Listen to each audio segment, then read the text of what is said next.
Good morning, student. Our today's topic is regulation of gene expression. Before we start, first we revise our previous class content or what we have already completed in previous class. These are in previous class we have completed genetic material, genetic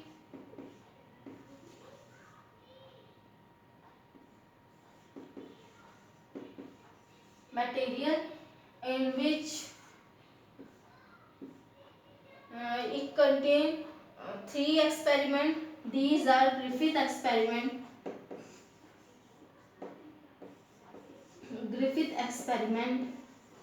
and second is Oswald experiment, Oswald-MacLean experiment,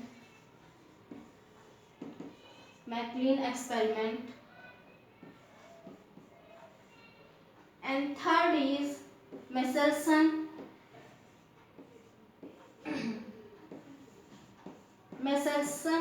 Stehal experiments. These are related to the what is genetic material or in search of genetic material. Now second is DNA structure.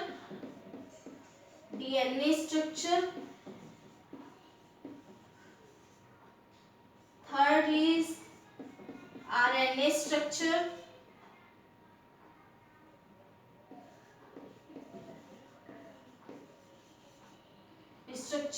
Fourth is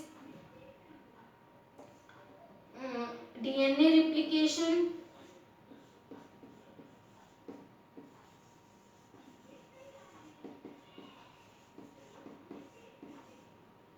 And transcription.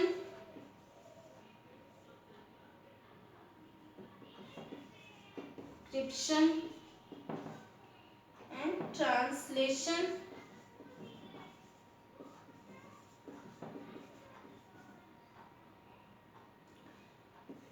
Genetic code. And after genetic code, the next topic is regulation of gene expression. So before we start, first we have already studied that what is genetic code, what is DNA structure, what is DNA replication, transcription and translation. तो कैसे jeans का protein में synthesise होता है, DNA पे जो codes present होते हैं वो कैसे ट्रांसक्राइब होते हैं इनटू एमआरएनए एंड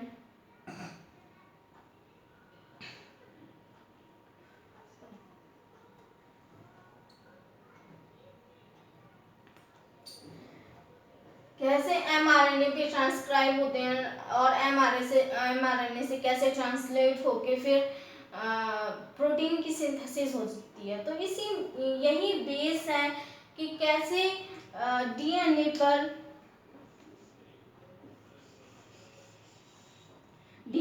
पे जीन्स जो प्रेजेंट हैं वो उन्हें कैसे कोड किया गया, सिंगल स्टैंडर्ड एमआरएनए पे कैसे कोड किया गया सिंगल स्टैंडर्ड एमआरएनए पे, फिर उन्हें कैसे उनसे प्रोटीन की सिंथेसिस हुई. नाउ ये कैसे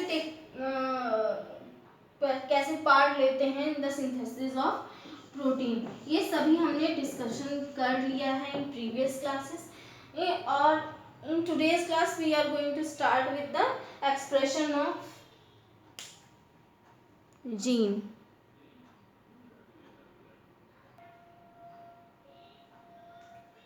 now regulation of gene expression में ये कैसे पार्ट लेते हैं डीएनए पर जो कोडॉन्स प्रेजेंट होते हैं और जेनेटिक इंफॉर्मेशन प्रेजेंट होती है वो कैसे इन प्रोटीन में कैसे चली आती है, ये हम डिस्कस करेंगे in regulation of gene expression.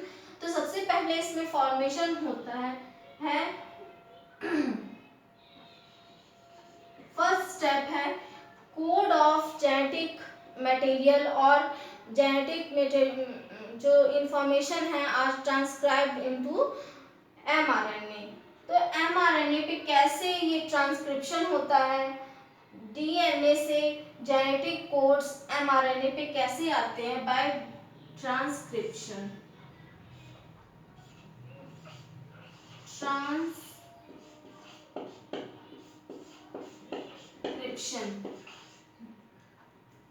Transcription process में हमने पहले ही डिस्कस कर लिया है, इसमें डबल हेलिकल स्ट्रक्चर डीएनए का प्रेजेंट होता है और डबल हेलिकल स्ट्रक्चर में जो genetic code for example adenine, thymine, guanine, cytosine for example अगर ऐसे प्रेजेंट हैं नाइट्रोजनस बेस, तो उसे सबसे पहले कोड किया जाता है सिंगल स्ट्रैंडेड एमआरएनए पर।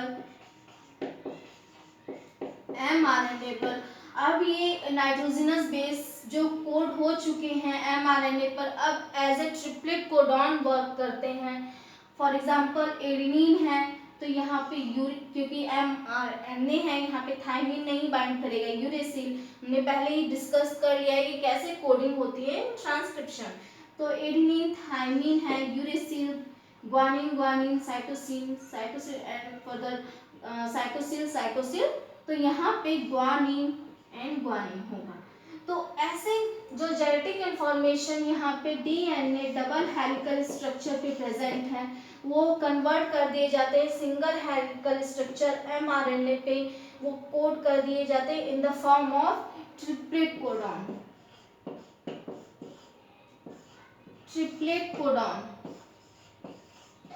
ट्रिपलेट कोडॉन के फॉर्म में ये कोड कर दिए जाते हैं। देन इसके बाद क्या होता है, translation.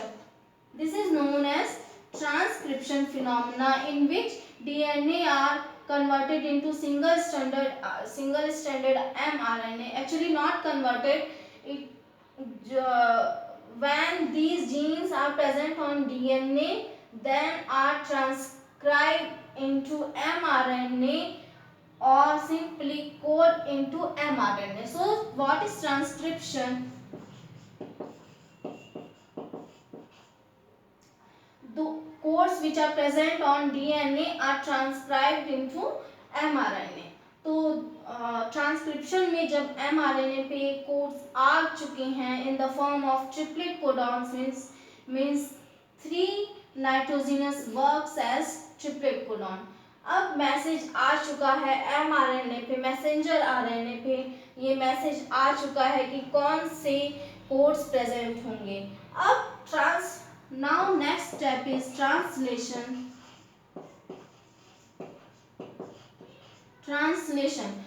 Before translation is start, second step is splicing.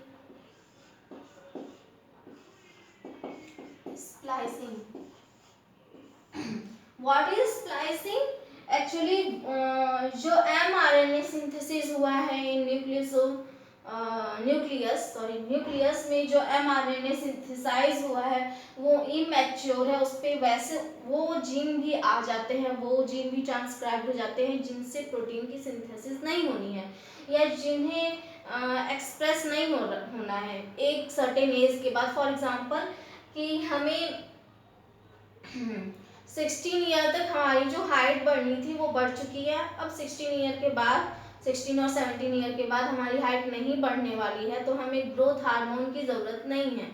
तो अब ग्रोथ हार्मोन के लिए जो जीन डीएनए में प्रेजेंट होंगे वो भी ट्रांसक्राइब्ड हो गए हैं एमआरएनए पे ट्रांसक्राइब्ड हो गए हैं। तो सिंपली स्प्लाइसिंग के थ्रू क्या किया जाएगा,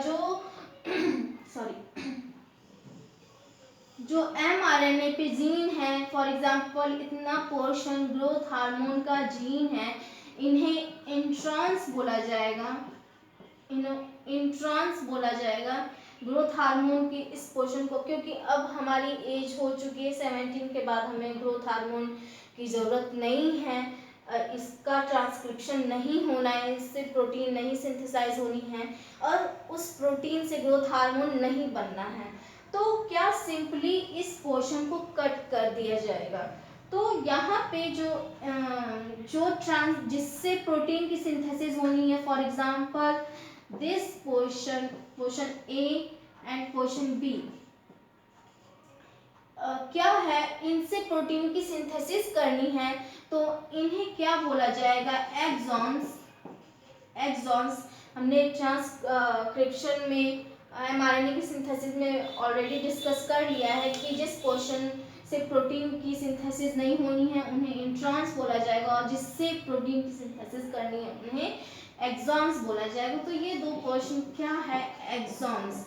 तो इंट्रॉन्स को क्या कर दिया जाएगा, मैं स्प्लाइसिंग के थ्रू इस पोर्शन को रिमूव कर दिया जाएगा। अब क्या होगा, एमआरएनए कॉइल कर लेगा। अब ये क्या है, इंट्रॉन, इतना पोर्शन इंट्रॉन है, ये एक एक्सॉन है, axon.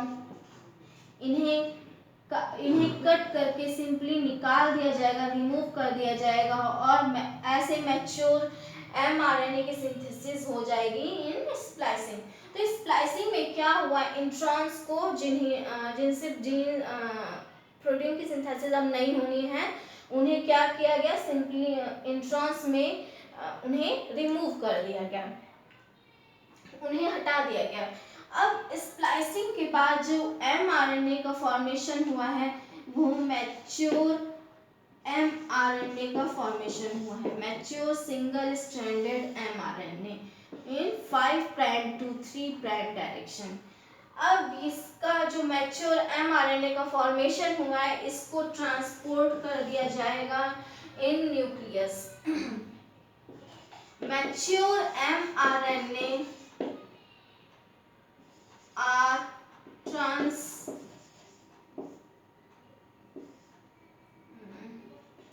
transported into the nucleus। Nucleus में ट्रांसपोर्ट कर दिया जाएगा। अब इतनी process into the cytoplasm,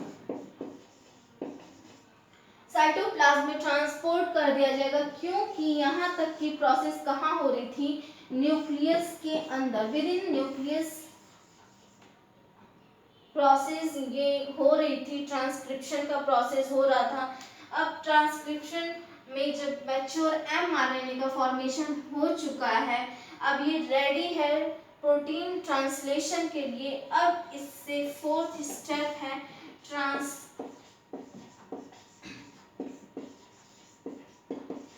translation, जिसे प्रोटीन सिंथेसिस कहते हैं, फिनोमेना ऑफ प्रोटीन सिंथेसिस। इस पे एमआरएनए पे जीन्स को कोड किया गया है in the form of triplet codon. अब ये triplet codon UACC for example present है in the form of this. तो ये ट्रिपलेट कोडॉन एक एक अमाइनो एसिड को ऐड करेंगे, एक एक अमाइनो, फिर ये ट्रिपलेट एक अमाइनो एसिड को ऐड करेंगे, इनके बीच बॉन्ड का फॉर्मेशन होगा, पेप्टाइड। इस बॉन्ड को पेप्टाइड बॉन्ड बोलेंगे। और ऐसे रीडिंग एमआरएनए की होती जाएगी रीडिंग, और रीडिंग होते हुए एक एक अमाइनो एसिड को विद पेप्टाइड बॉन्ड से जोड़ा जाएगा, और ऐसे प्रोटीन की सिंथेसिस हो जाएगी। जिस प्रोटीन को हमें चाहिए उस प्रोटीन की सिंथेसिस हो जाएगी। फॉर एग्जांपल इंसुलिन हार्मोन है, इंसुलिन हार्मोन दो पेप्टाइड चेन से बने होते हैं या पॉलीपेप्टाइड चेन के बने होते हैं। अब इंसुलिन हार्मोन हमें लाइफ लॉन्ग चाहिए, ये हार्मोन ये नहीं है कि हमें सर्टेन एज तक ही चाहिए, हमें लाइफ लॉन्ग हार्मोन ये चाहिए, क्योंकि ये क्या करता है, ग्लूकोज को ग्लाइकोजन में चेंज करता है। तो जब हम ग्लूकोज लेंगे तब उसे ग्लाइकोजन में स्टोर करने की जरूरत पड़ेगी। तो इंसुलिन कैसे, दो पॉलीपेप्टाइड चेन से मिलकर बना। अब ये फॉर एग्जांपल इंसुलिन के कोड्स यहाँ प्रेजेंट हैं, डीएनए भी प्रेजेंट है, जेनेटिक कोड्स इंसुलिन के, उन्हें ट्रांसक्राइब किया जाएगा इनटू एमआरएनए। एमआरएनए से अब ये इंसुलिन के कोड्स प्रेजेंट हैं एमआरएनए पे, इन्हें राइबोसोम से हमने इसके पहले इससे पहले ही हमने डिस्कस कर लिया ट्रांसलेशन में कैसे कोड्स को रीड किया जाता है। तो जब mRNA पे फॉर एग्जांपल इंसुलिन के ट्रिपलेट कोडॉन्स प्रेजेंट हैं, इन्हें राइबोसोम रीड करेगा, रीड करके इंसुलिन के ही प्रोटीन को एक एक करके ऐड कर देगा। अब ये क्या हुआ, हमारा प्रोटीन बनके 101 अमाइनो एसिड का प्रोटीन बनके तैयार हो गया है। अब ये अपने फंक्शन के लिए तैयार हो चुका है प्रोटीन। तो कैसे जीन का एक्सप्रेशन हुआ, जीन्स जो प्रेजेंट थे डीएनए पे उन्हें उतारा गया, जीन्स जो प्रेजेंट थे डीएनए पे उन्हें उतारा गया एमआरएनए पे ये ट्रिपलेट कोडॉन के फॉर्म्स में प्रेजेंट होते हैं। अब by the phenomena of transcription अब एमआरएनए का फॉर्मेशन हो गया है।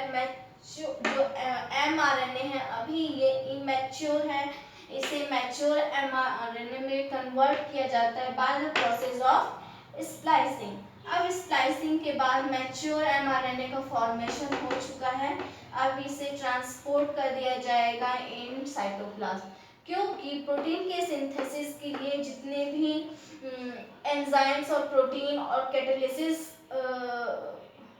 राइबोसोम होता है, कैटालिसिस के तरह बिहेव करता है, वो सभी साइटोप्लाज्म में प्रेजेंट होते हैं। इसलिए मैच्योर एमआरएनए को साइटोप्लाज्म में भेज दिया जाता है। अब ये ट्रांसपोर्ट कर दिया जाता है। अब ये रेडी है ट्रांसलेशन के लिए।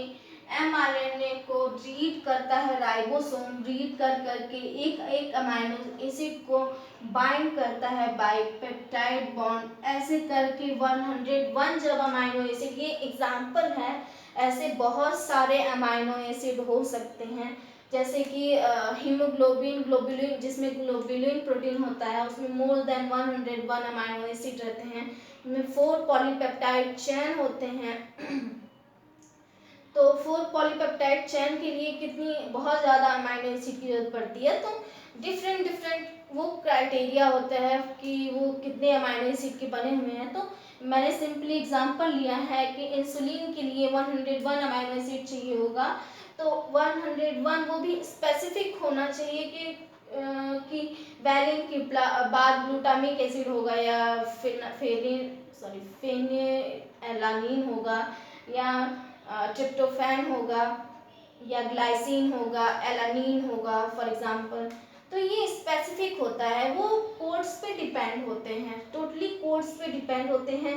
अगर ये ट्रिपलेट कोडॉन ट्रिपल यू है तो फेनिल एलानिन को कोड करेगा अमाइनो एसिड। अगर ये ट्रिपल जी है और GGU है या GGC है तो ये किसी ग्लाइसिन अमाइनो एसिड को कोड करेंगे। तो ये बहुत स्पेसिफिक होता है, बहुत स्पेसिफिक फिनोमेना है और ये टोटली एनवायरनमेंट पे डिपेंड करता है और इंडिविजुअल की नीड पे डिपेंड करता है। क्योंकि फॉर एग्जांपल जैसे इंसुलिन की हमें लाइफ लॉन्ग ज़रूरत है, तो उसके लिए जो mRNA ट्रांसक्राइब होगा उस पे इंसुलिन के कोडॉन्स प्रेजेंट होंगे और उसी से अमाइनो एसिड को कोड किया जाएगा और प्रोटीन की सिंथेसिस हो जाएगी। तो ये जो प्रोटीन बना, अब ये अपने फंक्शन को करने के लिए तैयार है। अब ये मैच्योर प्रोटीन है। अब इसकी ये आप हायर क्लास में पढ़ेंगे कि इसकी शॉर्टिंग कैसे होती है, इन्हें डिफरेंट सेल ऑर्गेनेल तक पैक करके कैसे भेजा जा सकता है, ये हायर क्लास में डिस्कस करेंगे। अभी तक के लिए ये इतना है कि कैसे जीन्स का एक्सप्रेशन हुआ, जीन्स जो डीएनए पे प्रेजेंट थे उन्हें सिंपली ट्रांसक्राइब किया गया इन एमआरएनए पे कोड आ गए। अब वो ट्रिपलेट कोडॉन है, उन्हें रीड किया जाएगा, एक एक रीड करके एक एक अमाइनो एसिड को ऐड कर दिया जाएगा। अब ऐड करके फिर amino acid, polymer of amino acid को क्या बोला जाएगा, प्रोटीन बोला जाएगा। तो इस तरीके से जीन का एक्सप्रेशन होता है। अब ये एनवायरनमेंट पे कैसे डिपेंड करता है ये हम एक्सपेरिमेंट के थ्रू डिस्कस करेंगे। ये एक्सपेरिमेंट किया था जैकब और मोनार्ड ने।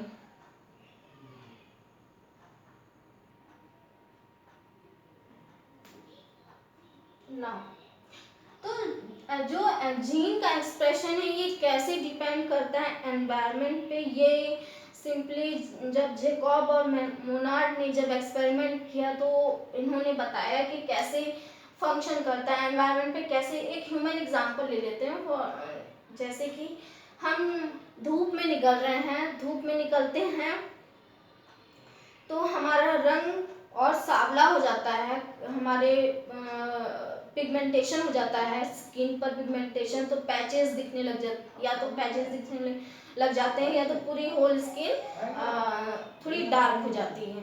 तो क्या होता है जब वार्म एनवायरनमेंट मिलता है या सनलाइट मिलती है तो हमारी स्किन को प्रोटेक्ट करने के लिए मेलानिन का फॉर्मेशन ज़्यादा होने लग जाता है। ये कैसे होता है ये एग्जाम्पल से समझ सकते हैं, यहाँ पे समझ सकते हैं। जैसे हम अगर सनलाइट में हैं, यहाँ सनलाइट हमारे स्किन में, या हम कब गर्मियों के सीजन में अगर ज़्यादा जा रहे हैं तो बाहर निकल रहे हैं तो सनलाइट में एक्सपोजर क्या होगा, ज़्यादा होगा। तब क्या होता है कि बॉडी को यूवी रेस से प्रोटेक्ट करने के लिए मेलानिन की पिगमेंट ज़्यादा हो जाता है बॉडी में। ये कैसे होता है, डीएनए पे प्रेजेंट है, डबल हेलिकल स्ट्रक्चर पे प्रेजेंट है मेलानिन प्रोटीन्स के gene, for example adenine, adenine, thymine, thymine, uracil, uracil. तो ऐसे मेलानिन पिगमेंट के जीन्स प्रेजेंट है। जब ज़्यादा सनलाइट होगा तो वो हमारी बॉडी को स्टिमुलेट करेगा for the formation of melanin pigment. तो मेलानिन पिगमेंट के फॉर्मेशन के लिए डीएनए को स्टिमुलेट करे, सिग्नल जाएगा, डीएनए तक सिग्नल जाएगा। ये हायर क्लास है, सेल सिग्नलिंग में आप पढ़ेंगे इन हायर क्लास। अभी तक के लिए इसमें इतना ही कि सिग्नल मिलते हैं हमारे बॉडी को for the production of more melanin pigment. तो ये डीएनए तक मैसेज जाता है कि यहाँ से ट्रांसक्रिप्शन करना है, किसका मेलानिन पिगमेंट का ट्रांसक्रिप्शन होना है, तो सिर्फ उतने ही डीएनए का ट्रांसक्रिप्शन होता है जहाँ पर मेलानिन के जीन्स प्रेजेंट हैं। तो फॉर एग्जांपल अगर इतने ही सेगमेंट के डीएनए का ट्रांसक्रिप्शन होगा तो जो एमआरएनए का फॉर्मेशन हुआ, सिंगल स्टैंडर्ड एमआरएनए का फॉर्मेशन हुआ, वो क्या है, ट्रांसक्रिप्शन के थ्रू सिर्फ एक एग्जांपल लेते हैं, 5 जीन्स का ही ट्रांसक्रिप्शन हुआ यहाँ पे एमआरएनए पे, जो मेलानिन पिगमेंट के लिए रिस्पॉन्सिबल है। अब ये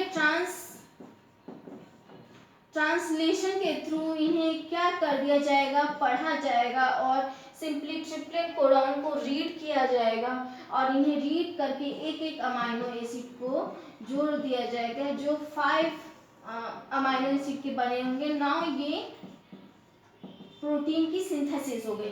तो क्या हुआ, जब हम सनलाइट में निकले, ज़्यादा सनलाइट है और यहाँ पे यूवी रेज की प्रोटेक्शन के, मतलब हमारी बॉडी को प्रोटेक्ट करने के लिए यूवी रेज से ज़्यादा मेलानिन पिगमेंट रिक्वायर होंगे, तो क्या होगा, ये मैसेज जाएगा डीएनए पर, डीएनए से ट्रांसक्राइब होगा एमआरएनए और एमआरएनए से मेलानिन प्रोटीन की सिंथेसिस होगी।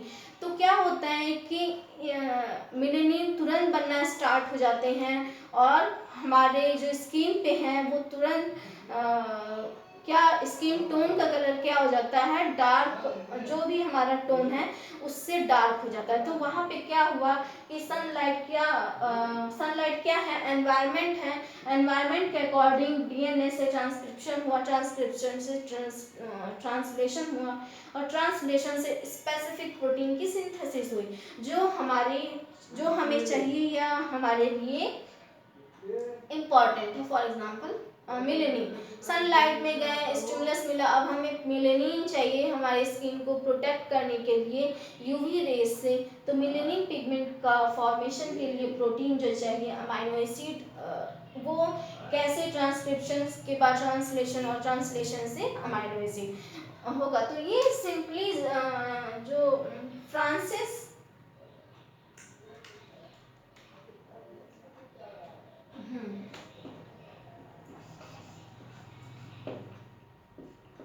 Jacob and Monod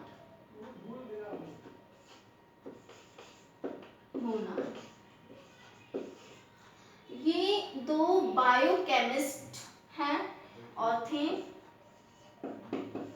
biochemist.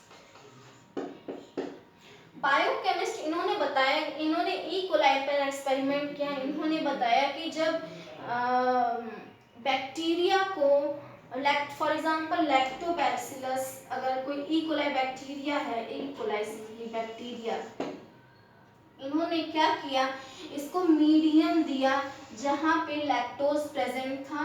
एक मीडियम दिया बैक्टीरिया को जहाँ पे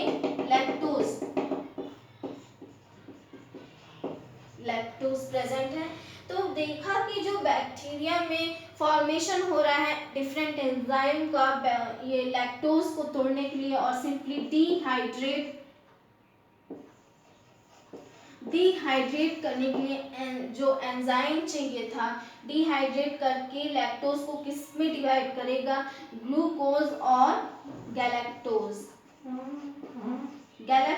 प्लस ग्लूकोज में इन्हें ब्रेक करेगा, और